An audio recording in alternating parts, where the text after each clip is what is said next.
हातकणंगले, गोकुळ, शिरगाव, राजारामपुरी, जयसिंगपूरसह अन्य पोलीस ठाण्यांकडून गेल्या 2 दिवसात गावठी हातभट्ट्यांवर 21 ठिकाणी कारवाया झाल्या.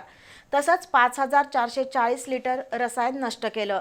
सुमारे 4,74,680 रुपये किमतीची 1296 लिटर दारू जप्त करण्यात आली.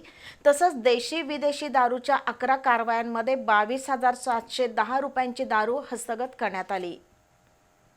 गावठी दारू पिल्यामुळे पुण्यातील 10 पेक्षा अधिक जणांचा मृत्यू झाला.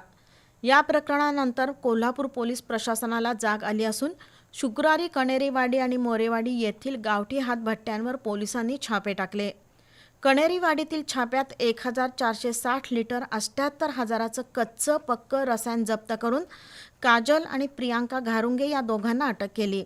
तर मोरेवाडी इथल्या गावठी हातभट्टीवर छापा टाकून पोलिसांनी 1,02,000 रुपये किमतीचं 2,100 लिटर रसायन आणि दारू तयार करण्यासाठी लागणाऱ्या प्लास्टिकच्या पाईप, पत्र्याचे डबे, जळाऊ लाकूड, कोळसा असं साहित्य जप्त केलं.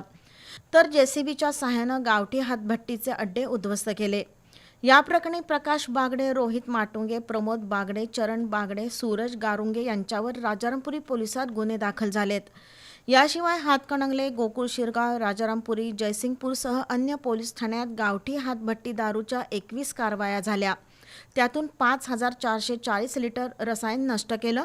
तर 4,74,000 रुपये किमतीची 1296 लिटर दारू जप्त करण्यात आली. तसंच देशी विदेशी दारूच्या 11 कारवाया केल्या असून 22,710 रुपये किमतीची दारू हस्तगत करण्यात आली.